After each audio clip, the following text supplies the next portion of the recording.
It's late night, somewhere in the middle of nowhere. On the radio you hear crackles, static, interference, and then a robotic voice, stripped of emotion and far from a perfect accent, reads out a string of numbers. 4, 7, 8, 5, 0. It repeats several times, then fades back into static. Silence. You've just heard a number station, one of the most intriguing phenomena in the history of radio itself. A relic of the turbulent Cold War era. Even if you don't know what it was, someone may have just delivered an order that could have changed the course of history.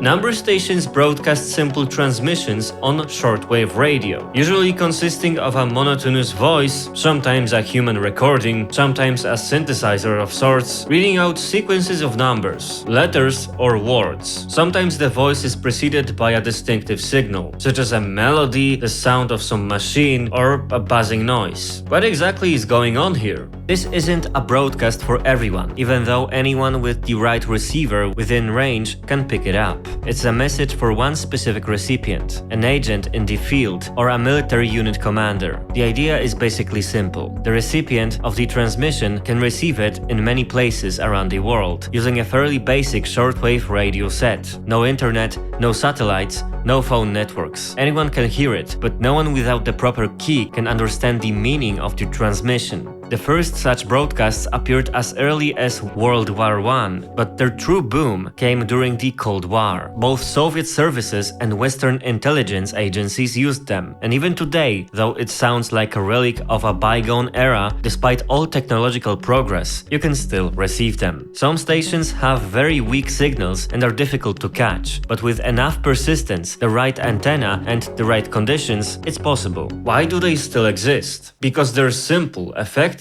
and mostly anonymous. A shortwave radio doesn't log into any server, it leaves no digital traces, and the range? It's global if propagation conditions are favorable. And of course, there's something particularly unsettling about all of this. These voices, often distorted by static and artifacts, sometimes synthetic or spoken with a strange accent, can easily give you goosebumps.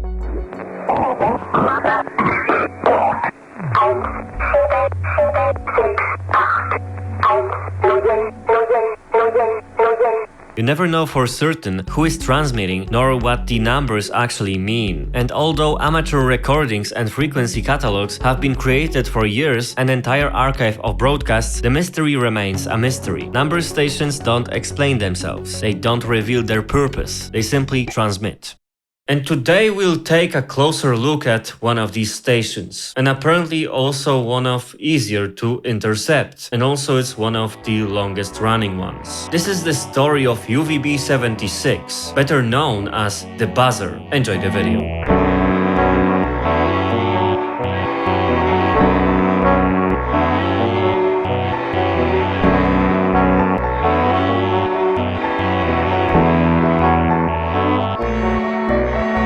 First of all, I have the incomparable pleasure of showing you what radio really is. It's extremely interesting if we think about it this way. You're watching this video right now. I hope you will enjoy it, but it doesn't really matter. What matters is that if you're healthy, your eyes are currently receiving electromagnetic waves, which are then processed into full image deeper in your brain. Our eyes are sensitive to only a small part of the entire spectrum of waves that surround us. Visible light is just a tiny fraction of what actually envelops us. In fact, we only see waves within lengths ranging from about 400 to about 700 nanometers. Depending on the wavelength, we see the shorter ones as violet and the longer ones as red. Nothing more, nothing less. Colors are therefore merely our interpretation of these waves. And who knows, maybe my pink is your blue or something like that. But that's a topic for another kind of deep dive. If we look at shorter waves that we can't really see, we'll find in order ultraviolet radiation, X-rays, and at the very shortest end,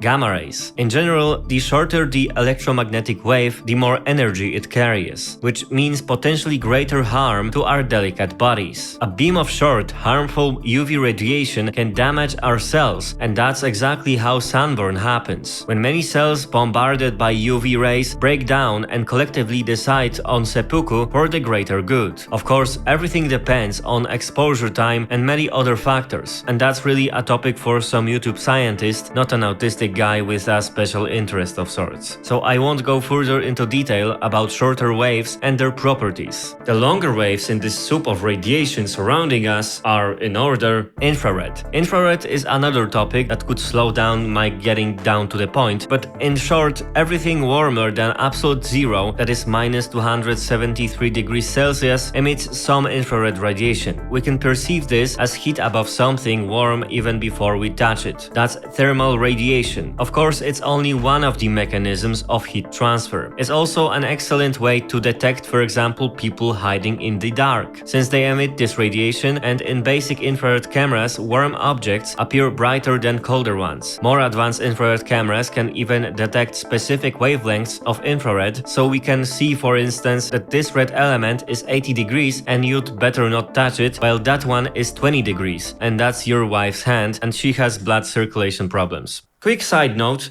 once Kodak, this company that was doing film stock, received a commission from the US military to develop a special photographic film that would capture near-infrared light. This made it easy to distinguish artificial camouflage from real vegetation, because materials reflect infrared completely differently than healthy leaves. That's how Kodak Aerochrome was born, a film that converted infrared into shades of red and pink, making the world in the photos look like it was seen through rose-colored glasses. Aerochrome was quickly embraced by artists and photographers, but in 2009 Kodak discontinued its production. Just before it ended, someone bought large amounts of it and today sells individual rolls of them on eBay for absurd prices, with the catch that it's basically a lottery, since some of the film stock could lose its properties over time. Of course, there are digital simulations of the aerochrome effect, but it's just not the same. And what comes next? Next are microwaves. Besides heating up food in a microwave, a bit further down the line in this category we have Wi-Fi or Bluetooth waves. Yes, it's thanks to these waves that you can have internet in most of your home and connect your, JBL speaker to your phone. But that doesn't exactly mean your router can fry your brains, right? If everything is properly configured in accordance with the law and safety standards, that really shouldn't happen. Although the frequency of common microwaves and routers is strikingly similar, they differ mainly in power, which is many times higher in microwaves, as well as in focus, so there's nothing to worry about. Probably. Moving on, between microwaves and radio waves, which we'll get to in a moment, I promise, are the waves used for mobile phones. Those magic waves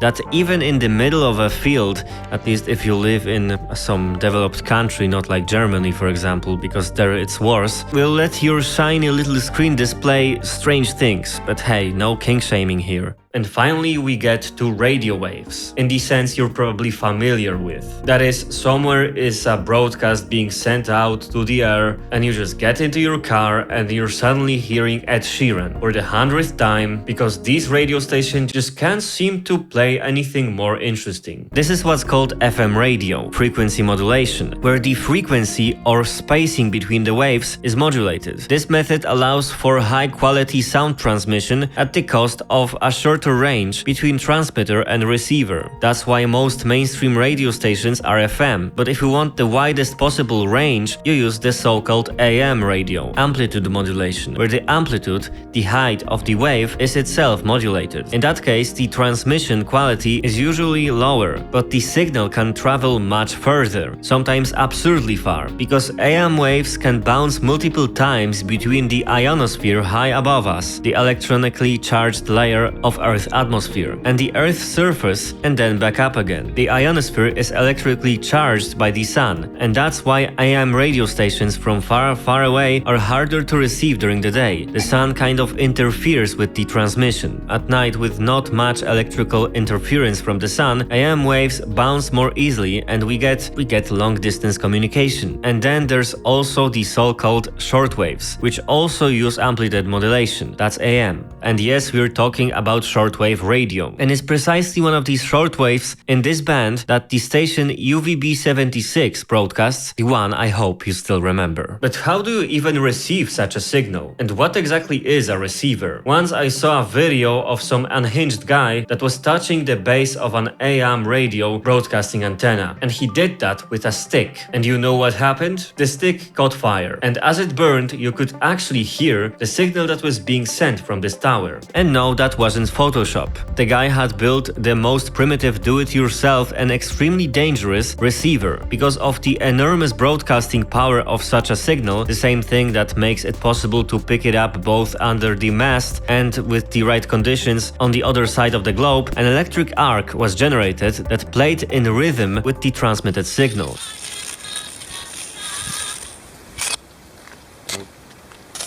Since it was an AM station, amplitude modulation, the intensity of that spark changed in rhythm with the modulation of the sound. It's a deadly dangerous way to receive a signal, but it's undeniably impressive at that. The power of such transmitter can literally kill you.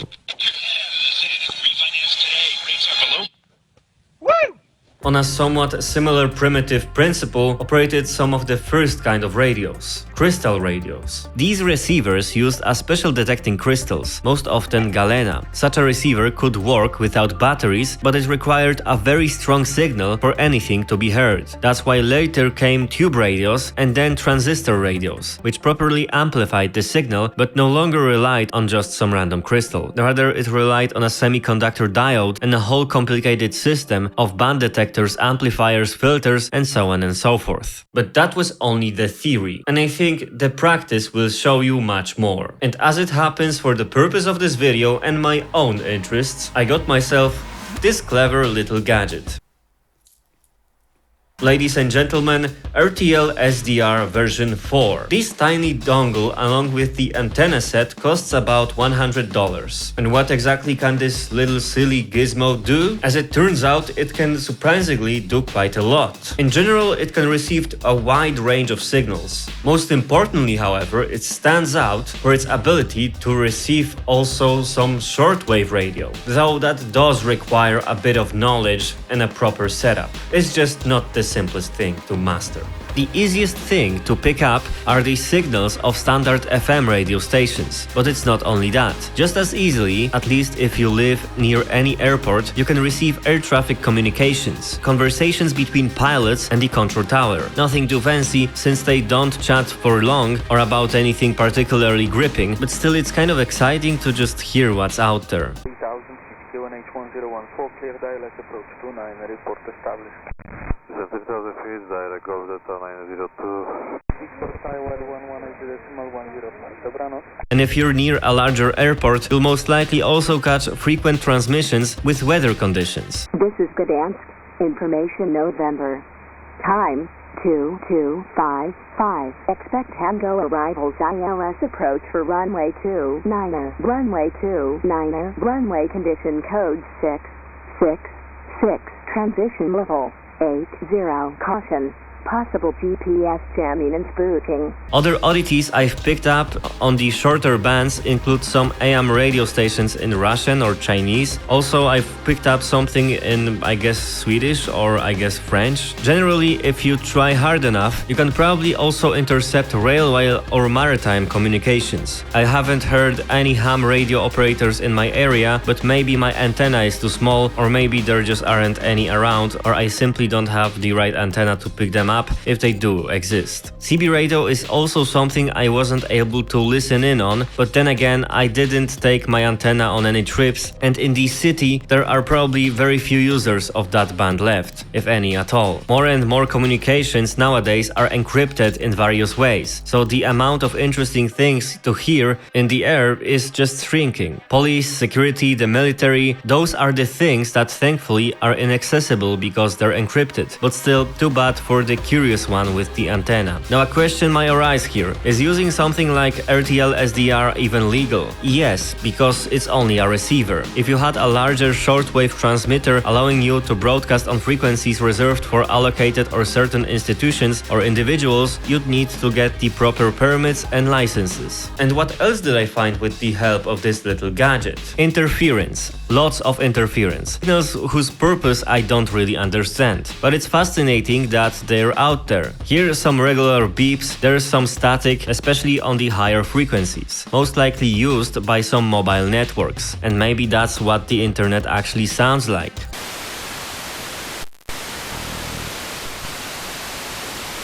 Alright then, since we got all of this out of the way, UVB-76, what it is, what it isn't. It's one of the very characteristic number stations which most of the time transmits a buzzing sound. A short monotonous signal repeated 25 times per minute, 24 hours a day. From time to time, the buzzing transmission is interrupted by voice messages in Russian with specific content that for a random listener means absolutely nothing.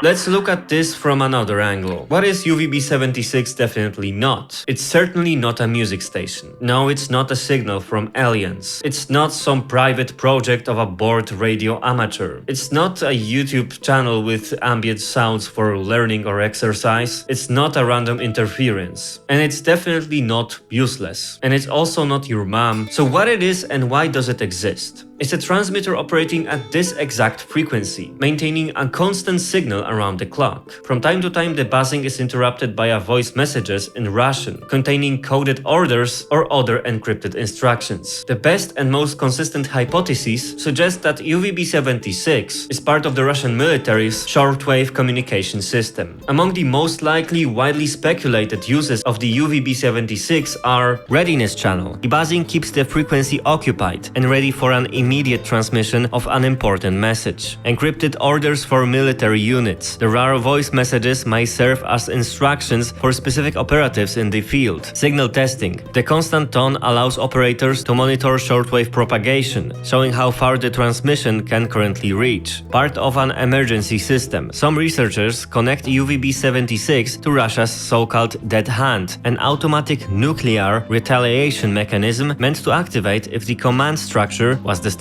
And where do these bold claims come from? Mainly because the station has been operating continuously since the Soviet era, surviving even political changes. On top of that, transmitters of this station have been partially located and they turned out to be placed on Russian military grounds. The voice messages are, after all, in Russian and follow a format similar to other known military stations. And frankly, there is no commercial or civilian reason to maintain such a powerful signal for over 40 years. In short, UVB-76 is most likely a military readiness communication channel kept alive in the airwaves from the Cold War era all the way to today. UVB-76 voice transmissions used to be a rarity until a sudden spike in the station's activity in 2010. In June of that year, a notably short interruption in the broadcast was recorded, but on June 6th, everything quickly returned back to normal. Before 2010, 1 minute before every full hour, the buzzing sound would be replaced by a continuous tone lasting for exactly 1 minute. This practice ended around June of 2010. Along the way, the station did experience shorter outages, but a longer silence would take a while. Until 2015, UVB-76 transmitted about 23 hours and 10 minutes per day, but afterwards it began broadcasting almost non-stop. As for the voice messages, many of them were repeated over the course of months or even years. On February 23, 2022, UVB-76 transmitted what turned out to be its final message of that year.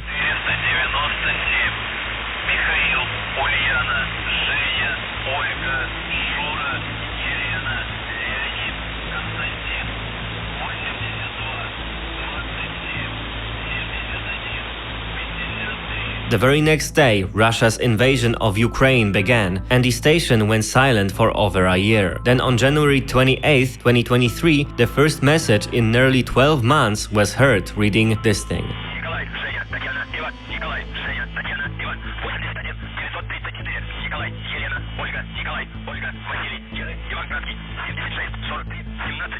On April 2nd, 2023, the buzzer finally returned to its regular buzzing broadcast. However, an undeniably intriguing question is the location of the buzzer itself. For decades, UVB-76 broadcasted from a military area in the town of Povarovo, about 40 kilometers northwest of Moscow. There was a closed military complex there, officially occupied by Russian army communication units. The signal was so stable that amateur radio operators were able to locate it using triangulation method. In 2010, the station briefly went silent, and soon after, its transmitter was relocated. That very moment of silence made it easier for hobbyists to track down the source of the old signal, literally locate it and break in. A group of Russian explorers entered the abandoned base in Povarovo. Inside, they found deserted operation rooms with cables and communication equipment, offices with documents and letters, as well as sheets listing transmission codes and radio frequencies. Some documents carried stamps and military markings, which confirmed that the base was indeed connected to army communications. Photos and recordings from that trip almost immediately surfaced online, becoming one of the few tangible pieces of evidence linking the buzzer to the military. After 2010, the signal source was moved closer to St. Petersburg, to another military complex. This may have been tied to internal reorganization within the Russian army. More precise coordinates pointed to the area around the town of Kerchevo, in the Leningrad region. Since then, the signal has been transmitted non-stop,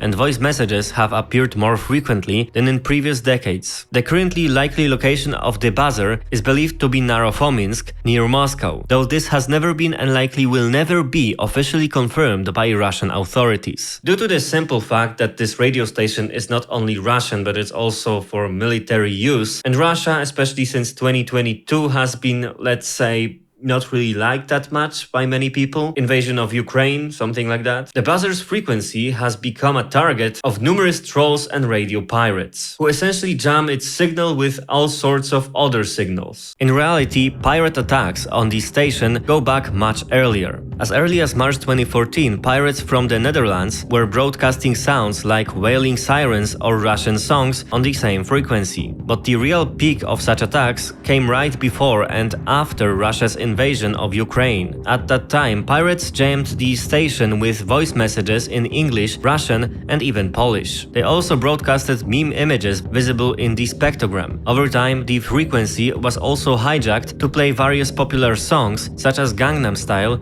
or The Final Countdown. Naturally, these trolling attempts continued after the station's later return, a year after the conflict has begun. In May of 2024, an unusual thing happened. Some pirate intruder broke into the frequency, and essentially he tried to have some sort of conversation with the buzzer's station crew. А можно шутку рассказать? Один да, два нет. Да за что? А музыку включить можно? Почему? А за такие вопросы вам ничего не будет? Да, блин. And that, as of now, is probably the closest we've ever been to an actual interaction with the operators of the buzzer. What's interesting is that UVB-76 is a part of a monolith system, a network of radio stations with a purpose unknown to the public. The system also includes other stations: T-Marker, the Pip, the Squeaky Wheel, the Goose, the Air Horn, the Alarm, Katok 65, Vega, and Baron 78. Their activity varies. Some have been broadcasting for decades, others for a shorter time. They transmit in specific formats, some of which are shared across multiple stations. However, UVB-76 is the easiest to catch, and eventually I managed to do it myself. At night, though the weather wasn't ideal, the signal was barely audible, my antenna was probably not set up perfectly, but still my purchase wasn't in vain. I captured and heard UVB-76 myself, live, directly from the source. Sadly, it wasn't easy to repeat.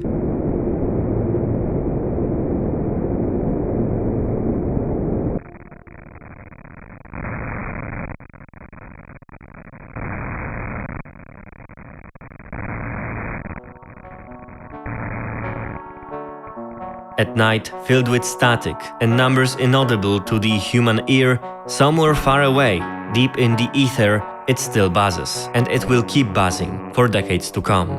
Thank you for watching.